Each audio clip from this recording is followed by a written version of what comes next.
Assalamualaikum warahmatullahi wabarakatuh. Apa kabar semuanya? Mudah-mudahan tetap sehat walafiat. Sobat sekalian, kita harus tetap menjaga protokol kesehatan karena sehat milik kita bersama. Hari ini yang akan kita bahas adalah konsep mengubah pola pikir. Karena mindset yang baik akan berdampak pada kinerja. Maka hari ini kita akan berusaha memahami bagaimana konsep mengubah pola pikir tersebut. Agar mudah dipahami oleh sobat sekalian, kami lebih suka memberikan analogi atau contoh konkret, karena dengan demikian lebih mudah dipahami. Misalnya, di kantor biasanya selalu, bahkan sering ada orang yang mengatakan karir saya mentok gitu. Kenapa mentok?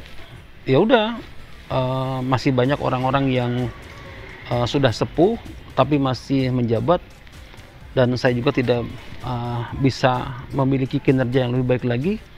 Kalaupun saya memberikan yang terbaik, saya tidak pernah dianggap oleh atasan saya. Intinya karir saya mentok.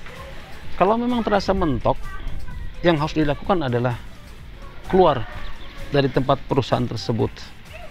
Jangan berabivalensi. Artinya apa? Mengeluh, mencaci maki atasan, tidak suka dengan kebijakan perusahaan,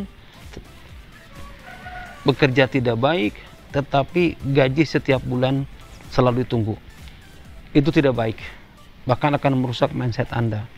Kenapa demikian? Tipe orang seperti ini dijamin tidak akan maju dan tidak akan berkembang. Bahkan di dalam dirinya selalu menyalahkan orang lain karena mereka tidak punya perhatian kepada dirinya, termasuk perusahaan yang selalu tidak berpihak kepada dirinya.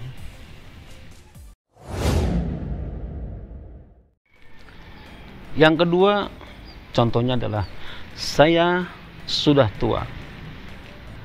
Ada apa dengan usia yang sudah tua? Harusnya tidak menjadi masalah. Bahkan bisa jadi prestasi diukir ketika usia kita sudah lebih lanjut. Sobat sekalian, Anda mungkin kenal dengan Henry Ford. Setidaknya mengetahui bagaimana kiprah dia hanya sebagai seorang montir, tetapi di usia 40 tahun dia punya gebrakan yang luar biasa sehingga mobil Ford diabadikan di Amerika. Betul? Kita contoh yang lain, yang usianya sudah lanjut usia, ya. Ray Kroc itu usianya 50 tahun sebagai wiraniaga dengan gaji yang sangat kecil. Tetapi dari situlah dia menemukan bagaimana usaha McDonald, dan sekarang sudah mendunia. Bisa jadi kita pernah juga sebagai penikmat hingga sampai saat ini. Atau Colonel Sanders, ya, dia pun sama, dia punya prestasi di usia 60 tahun.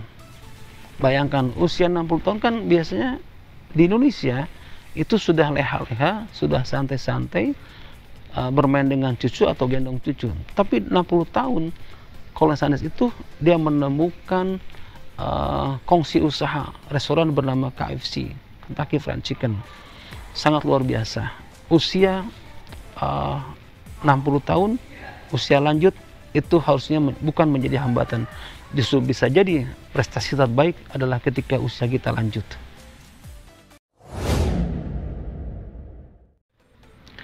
Contoh yang ketiga adalah disebut dengan zona aman. Karena prestasi yang selalu diraih setiap tahun sebagai top producer, senantiasa diterima, dia menjadi marketing selalu keliling dunia. Pokoknya dia punya prestasi yang bisa dibanggakan oleh siapapun. Karena prestasi selalu hadir kepada dirinya, maka terkadang orang melupakan dan dia terninak-bubukan. Itu disebut dengan zona aman. Padahal kompetitor yang ada dalam perusahaan atau kompetitor yang di luar perusahaan itu senantiasa mengintai prestasi Anda. Hati-hati dengan zona aman, karena bisa jadi Anda akan terlibas dan tiba-tiba Anda tidak bisa bergerak karena gerakan Anda sudah diketahui oleh musuh-musuh Anda. Contoh yang keempat adalah saya masih muda. Jadi untuk karir sepertinya harus tahu dirilah. Ingat, karir itu bukan hitungan kacang, bukan urutan kacang, tapi karir adalah berdasarkan prestasi, loyalitas, dan kinerja yang diberikan oleh Anda semua. Sobat sekalian, Nabi Muhammad SAW itu sebelum diangkat jadi Nabi, dia sebagai bisnismen pada usia 13 tahun. 10 tahun, 12 tahun, berarti 25 tahun. Dia sudah sukses sebagai seorang bisnismen. Dan suksesnya sangat luar biasa sekali. Itu usia muda. Jadi, jangan terlalu kecil hati ketika usia Anda masih muda. Yang harus dilakukan ketika usia masih muda adalah tambah ilmu pengetahuan, knowledge Anda, skill Anda, asah terus ya, selalu mengasah keterampilan Anda. Kalau jabatan tidak berpihak pada hal ini, tapi ketika Anda sekolah S1, S2 sampai dengan S3, pasti atasan akan melirik potensi dari segi kecerdasan yang intelektual yang dimiliki oleh sobat sekalian. Dan yang jelas, upayakan ketika usia muda itu, di saat rapat Anda berikan kontribusi, memberikan usulan-usulan yang kondusif, yang tentunya bisa diimplementasikan. Ketika usulan itu cerdas dan bisa dipakai oleh perusahaan, maka nama Anda, nama sobat sekalian, sudah berada di dalam kolbu atasan Anda. Masih muda, tetap harus punya prestasi, karena kinerja ditentukan bukan oleh orang lain, tapi oleh sobat sendiri.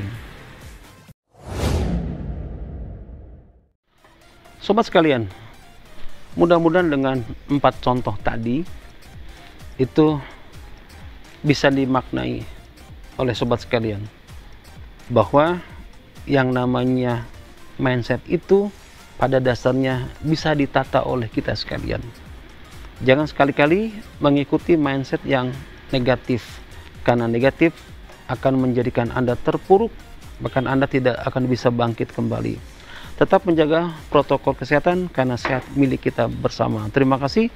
Assalamualaikum warahmatullahi wabarakatuh. Tetap semangat.